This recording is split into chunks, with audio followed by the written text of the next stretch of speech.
இது நியூஸ் 18 தர்பார். நான் உங்க ஏழில். டெல்லிக்கு போன மனுஷன் மைக்க பிடிச்சு மல்லாடினாரு. எங்க கூட்டணிக்குள்ள எந்த பிரச்சனையும் இல்லை, எதிர்முகாம் கூட்டணி தான் டிஷும்னு மண்டு கட்டிக்கிறாங்க அப்படின்னு.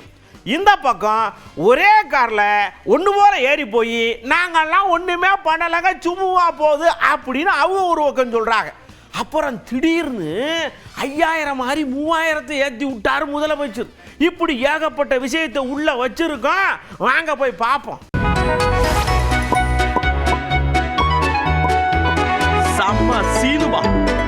இப்ப சம சினிமாக்குள்ள போறோம். பாண்டிச்சேரியில கொசு வலைக்கு கிராக்கின்னு சொல்லிட்டு கடகடன் போய் என்னன்னு கேட்டா, அங்க கொசு எங்கட நிறைய கடிக்குது, எங்க ரத்தத்தை சல்லுன்னு உரியுது, ஏற்கனவே நாங்க உழைச்சு ஓடா தேஞ்சு போயிட்டோம், இப்ப எலெக்ஷன் வருது, இந்த டயத்துல சொல்லலைன்னா அவங்க கொசுவை ஒழிக்கவே மாட்டாங்க அப்படின்னு நூதனமான போராட்டத்தை முன்னெடுத்து இருக்கிறது யாருன்னு பாருங்க.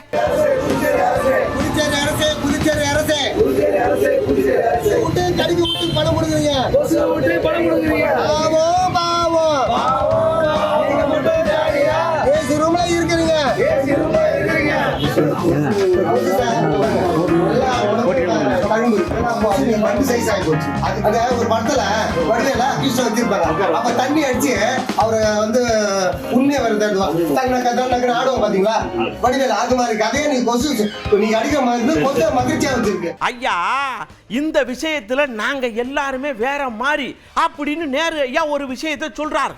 என்னன்னா, திருச்சியில எங்க ஊரு மாநாடு நடக்க போகுது, இதுக்கு முன்னாடி நடத்துறவங்க எப்படிலாம் பண்ணாங்கங்கிற மாதிரியான சில பல விஷயங்களை சில்மிஷத்தோட பண்ணாரு பாருங்க. அது திமுக காரர்களுக்கே உரியதுன்னு எல்லாரும் சொல்றாங்க.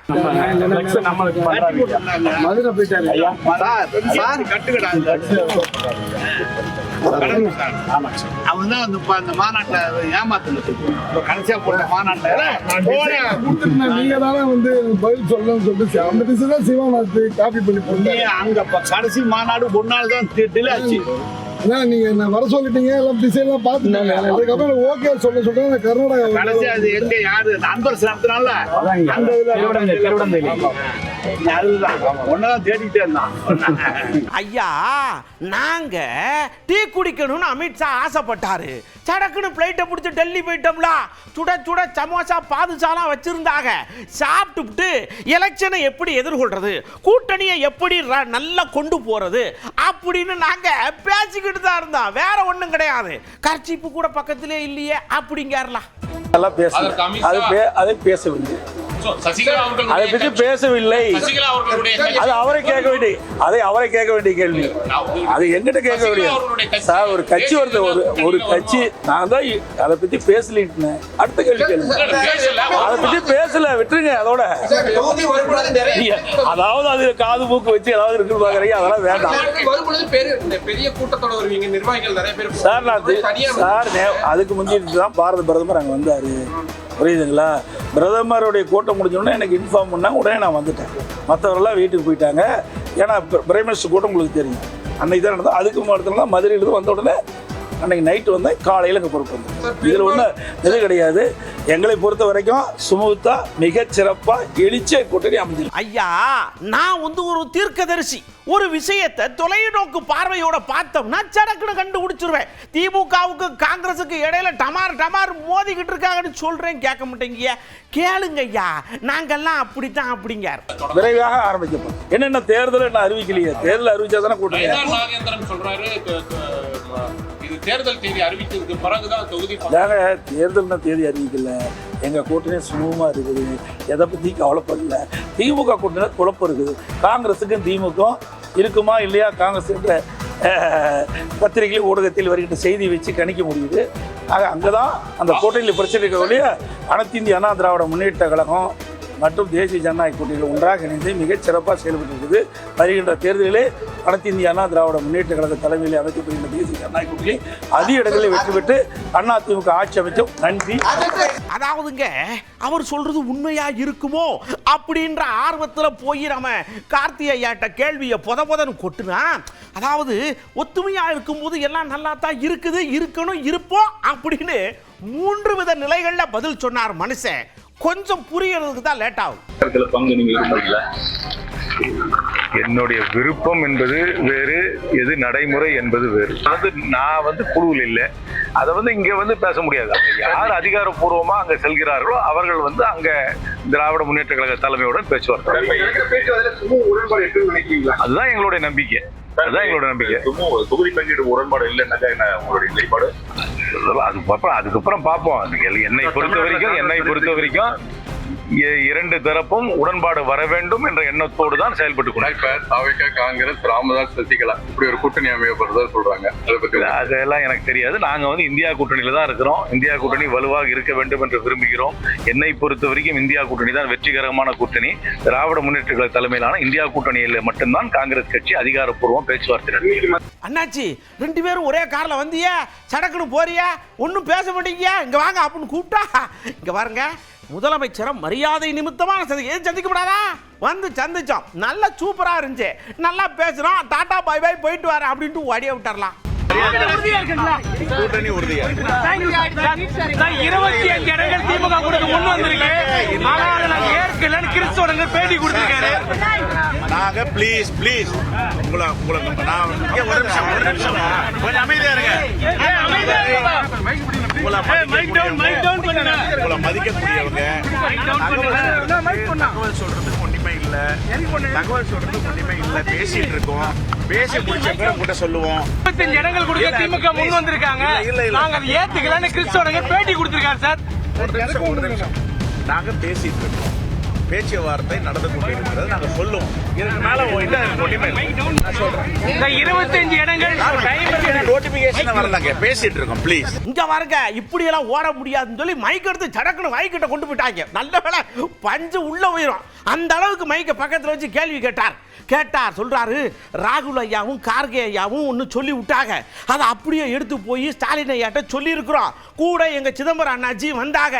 அவங்க தான் எடுத்து சொல்றதுல வல்லவர் இல்லையா, அவங்களும் சேர்த்து பாலிசா சொல்லி இருக்கோம்யா, விடுங்க ஐயா அப்படின்னு போயிட்டார். மரியாதை நிமித்தமான சந்திப்பு. எல்லாத்தையும் பேசியிருக்கோம். தேர்தலை பத்தியும் பேசியிருக்கோம், அரசியலை பத்தியும் பேசியிருக்கோம். Nothing to worry. ஓகே. ஆனா ராகுல் ராகுல் காந்தி உங்க தலைவர் வேற ஒரு ஒப்பீனியன் இருக்காங்கன்னு சொல்றாங்க. உண்மையா? அப்படிலாம் ராகுல்ஜி தெரியாம என்ன பேச முடியும்? ராகுல்ஜி ஒரு லீடர். நாங்க ராகுல்ஜி கார்கேஜி சொல்லி தான் போய் பார்த்துக்கோம். தேங்க்யூ. ஓகே. சோ இன்னைக்கு ஃப்ரூட்ஃபுல் மீட்டிங்னு சொல்ல முடியுமா சார்? நல்ல மீட்டிங். இன்னைக்கான மீட்டிங் எப்படி சார் அமைஞ்சிச்சு? நல்ல meeting, good meeting. Okay, cordially we discussed politics. முதலமைச்சரோட தொகுதி உடன்பாடுலாம் பேசுனீங்களா? என்ன பேசி? அது எங்க high command will announce. High command AICC will decide. Okay. முதலமைச்சரோட பேசுவோம். நாட்டு நடப்பு தான் பேசணும். இல்ல சார், முதலமைச்சர் ஹைகமாண்டுக்கு எதனா பேச இருக்காரா? கண்டிப்பா பேசுவாங்க. பேச வேண்டிய காலகட்டத்தில் வேட்புமனு 5ஆம் தேதியோட முடியுது சார். இன்னும் 3 நாள் இருக்குல்ல. 3 இருக்கு, 4 இருக்கு, 5 இருக்கு. நல்ல சொல்றேன். தேங்க்யூ.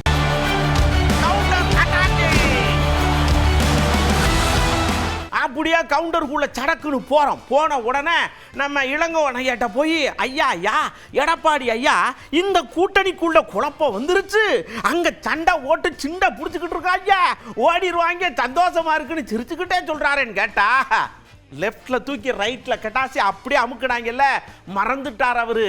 அதை கொஞ்சம் ஞாபகப்படுத்தி விடுங்க. அவரை ஏன் தூக்கி எறிஞ்சாங்கிறது அவருக்கு தெரியல அவருக்கு. அதான் சொல்றேன், அவரை ஏன் மக்கள் தூக்கி எறிந்தார்? அவர் பாஜகவோடு இல்லாத நேரத்தில் அவர் ஆட்சியை இழந்தார்.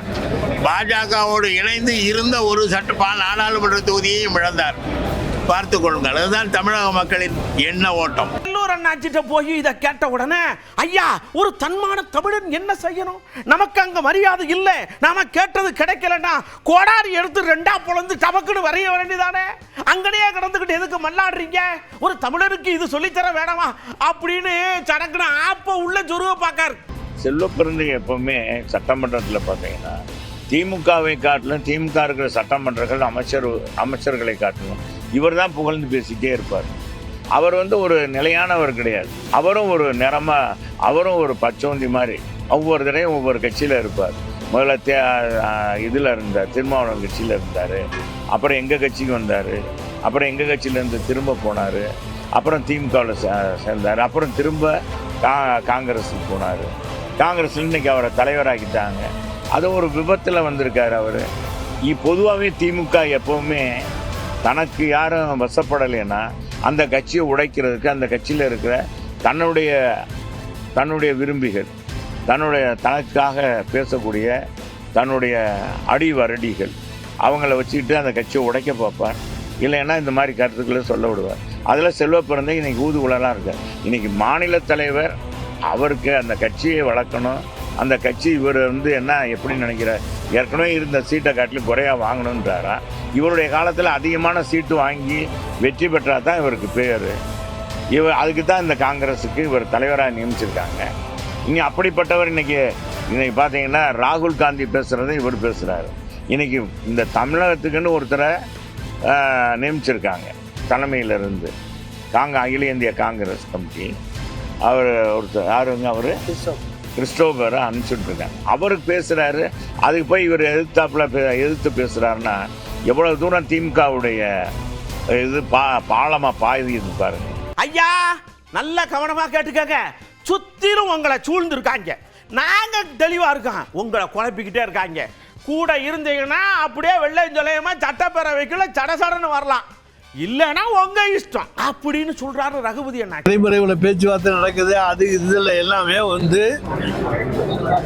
அவங்கவுங்க கப்சாவை கிளப்பி விட்டுக்கிட்டு இருக்க ஒரு விஷயங்கள் தான் தவிர வேற ஒன்றும் கிடையாது. எங்களை பொறுத்த வரைக்கும் தெளிவாக இருக்கும். இது அரசியல் கட்சி. இங்கே அரசியல் அந்தஸ்து கிடைக்கும் என்பது காங்கிரஸ் தலைமைக்கு தெரியும். அதனால் அவங்க அரசியல் அந்தஸ்தை இழக்க விரும்ப மாட்டாங்க. தமிழ்நாட்டில் திராவிட முன்னேற்ற கழகத்தோடு கூட்டணி வைத்தால்தான் சட்டமன்றத்துக்குள் அவங்க வர முடியுங்கிறது அவங்களுக்கு நல்லா தெரியும். எங்களை பொறுத்த வரைக்கும் இன்றைய சூழ்நிலையில் அதிமுகவை டெபாசிட் இழக்க செய்யக்கூடிய சூழ்நிலைகளே சில தொகுதிகளில் உருவாகி இருக்கு. அதை நிச்சயமாக நிறைவேற்ற வேண்டும். ஆமா, எனக்கு ஒரு விஷயம் புரியல. திமுகவுக்கும் காங்கிரஸுக்கும் தொகுதி பங்கீடு அண்ணன் தம்பி சண்டை அது பாட்டுக்கு இருக்கும். ஆமா, உங்களுக்கெல்லாம் எதுக்கு இந்த பிரச்சனை அப்படின்னு எல்லாரும் கேட்காங்க. கடமுறையா சொல்றாரு, காங்கிரஸால தானே நீங்க ஜெயிச்சீங்க, அன்னைக்கு குறைவா தானே கொடுத்தீங்க, இன்னைக்கு அவங்க கேட்டதை கொடுத்தா உங்களுக்கு என்ன குறைஞ்சா போச்சு அப்படின்னு ஏகத்துக்கும் காங்கிரஸுக்கு சப்போர்ட் பண்றாங்க. ஒருவேளை அதிமுக பாஜக காங்கிரஸ் கூட்டணி அடித்தளம் போடுறாங்களா என்னமோ தெரியல. சொல்ல வர வாய்ப்பே இல்லை என்னை பொறுத்தவரை. ஏன்னா அவங்களும் எங்கிட்ட எங்கள் கூட்டணியில் யாரும் ஆட்சியில் பங்குங்கிற குரல் எங்கிட்ட இல்லை. இன்றைக்கி திமுக தான் ஒழிக்க ஆரம்பிச்சிருக்கு. அது ஏன்னா அவங்க தயவோடு திமுக ஆட்சி ஒரு கட்டத்தில் நடத்தினாங்க. 2006 அவங்க மைனாரிட்டி தான், மெஜாரிட்டி ஆட்சி கிடையாது. அதுதான் அம்மா அவர்கள் மைனாரிட்டி ஆட்சி சொன்னாங்க. காங்கிரஸ் பங்களிப்போடு ஆட்சியை தொடர்ந்தாங்க. அவங்க மத்தியில் 2 முறை அவங்க ஆட்சிருக்கும்போது திமுகவுக்கு வாய்ப்பு கொடுத்தாங்க.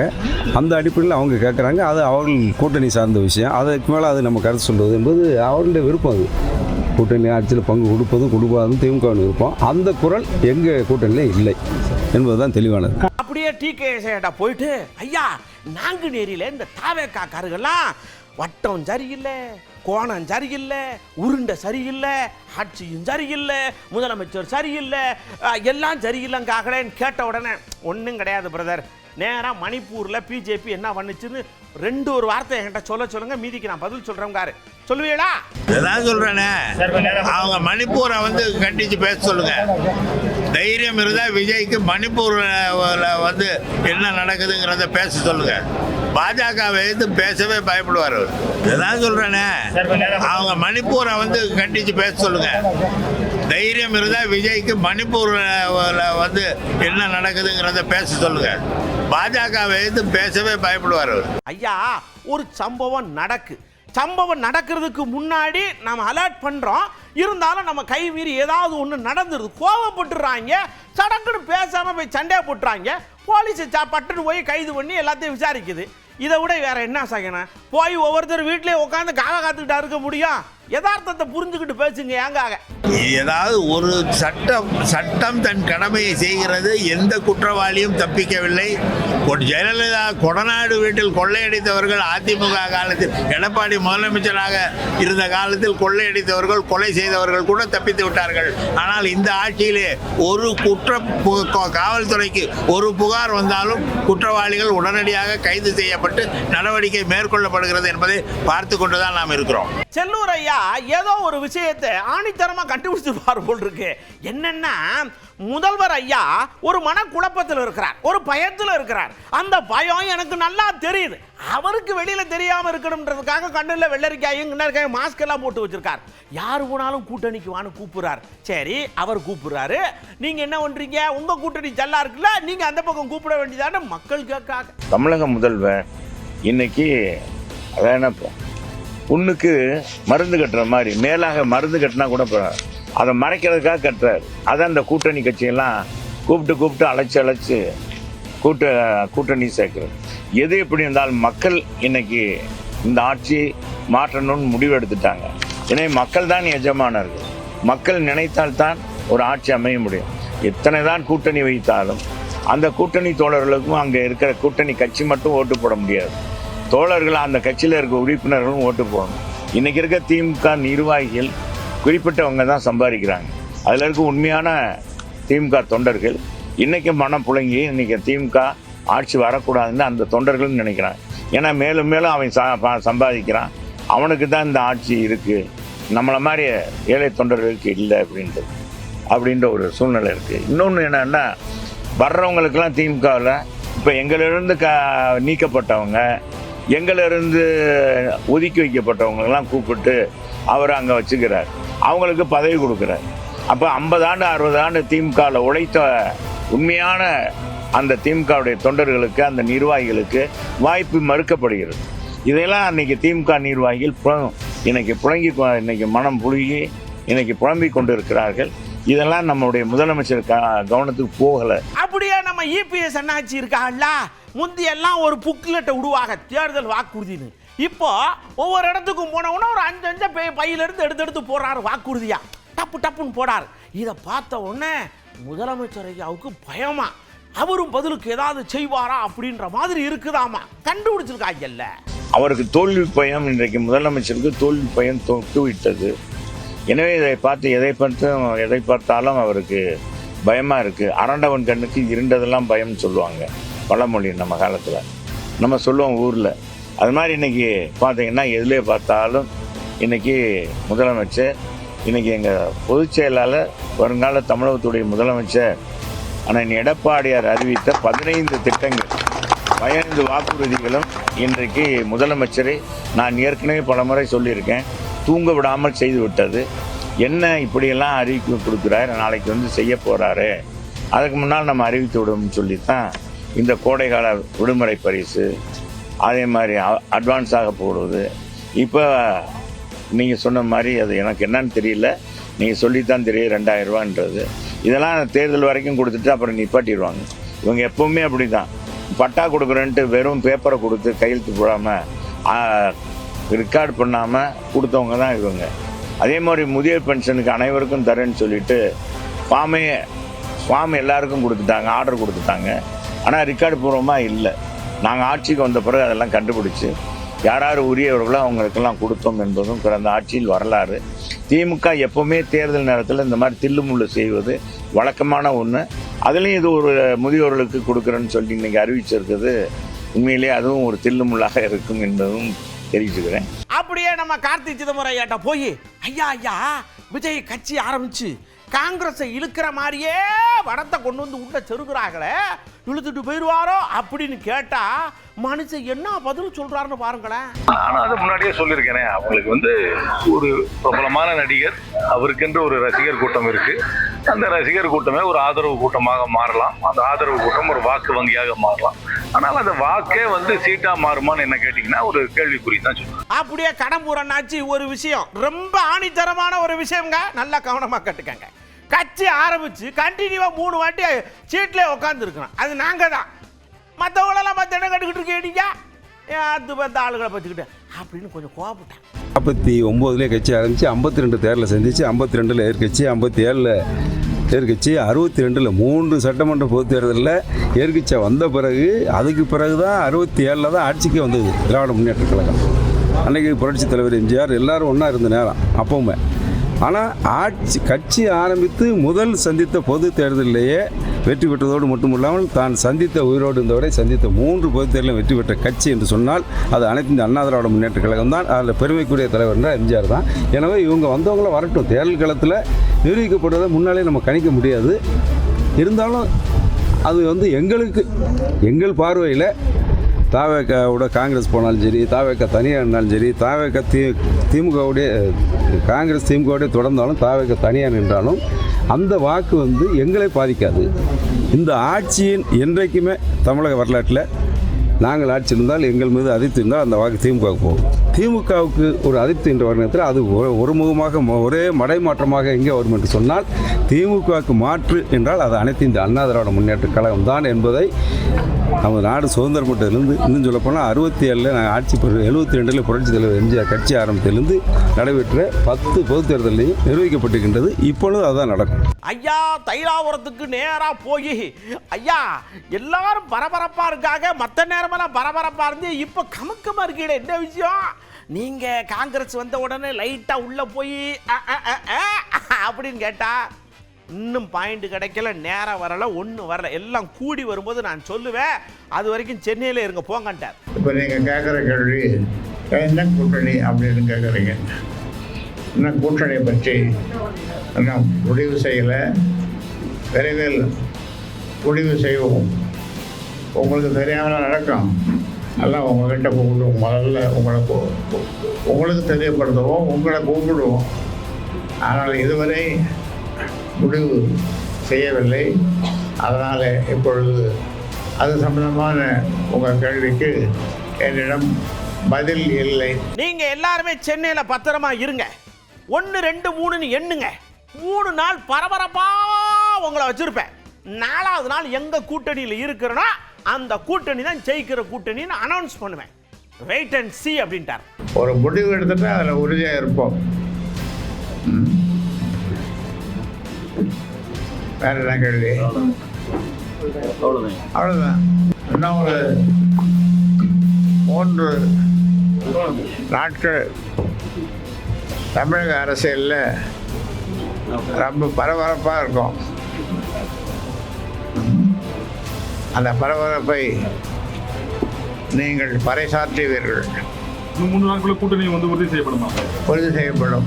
ஐயா பிரதமர் வாரார். டாஸ்மாகிலே 40,000 கோடி ஊழல், அதிலே ஊழல் அப்படின்னு சொல்லிட்டு போறாரு. இதை பற்றி அப்படின்னு கேட்கறதுக்கு முன்னாடி இந்த கெஜ்ரிவால்னு ஒரு அண்ணாச்சி இருந்தார்ல, அவர் இப்படி தான் மதுபான கொள்கைன்னு தூக்கி எடுத்து உள்ளே ஓட்டிய. இப்போ கோர்ட்டு கூப்பிட்டு நங்கு மண்டையில் கொட்டுது. ஒரு இடத்துல வாயை திறக்க முடியானே, எல்லாம் புழுகு மூட்டை, எல்லாம் பிராடு அப்படிங்காரு ரகுபதி நாஜ். மதுபான ஊழல்னு சொல்லி டெல்லியில் போட்டு அங்கே வந்து ஆம் ஆத்மி கட்சியையே அந்த ஊழல் குற்றச்சாட்டுக்கு ஆளாக்கி தேர்தலிலேயே ரொம்ப கஷ்டப்பட வச்சாங்க.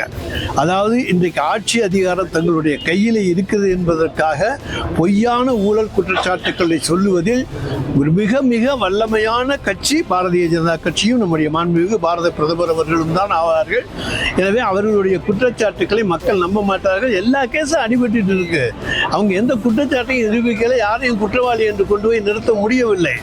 எனவே எங்களை பொறுத்தவரைக்கும் 40 லட்சம் கோடி எங்கே ஓட்டு வைக்கிறது அவருக்கு தெரியும். அவர் வந்து பல நாடுகளில் சொத்துக்களை வாங்கியிருக்கலாம், அவருக்கு அம்பானி அதானி இருக்கலாம், அவங்களுடைய துணையோடு எது வேணாலும் செய்யலாம். அதை பற்றியெல்லாம் எங்களுக்கு கவலை இல்லை. எங்களை பொறுத்தவரையும் எங்கள் கட்சியில் நாங்கள் யாரும் எந்த தப்பும் பண்ணலை. எந்த நீதிமன்றத்தையும் எந்த வழக்கையும் நாங்கள் சந்திப்பதற்கு எப்பொழுதுமே தயாராக இருக்கிறோம்.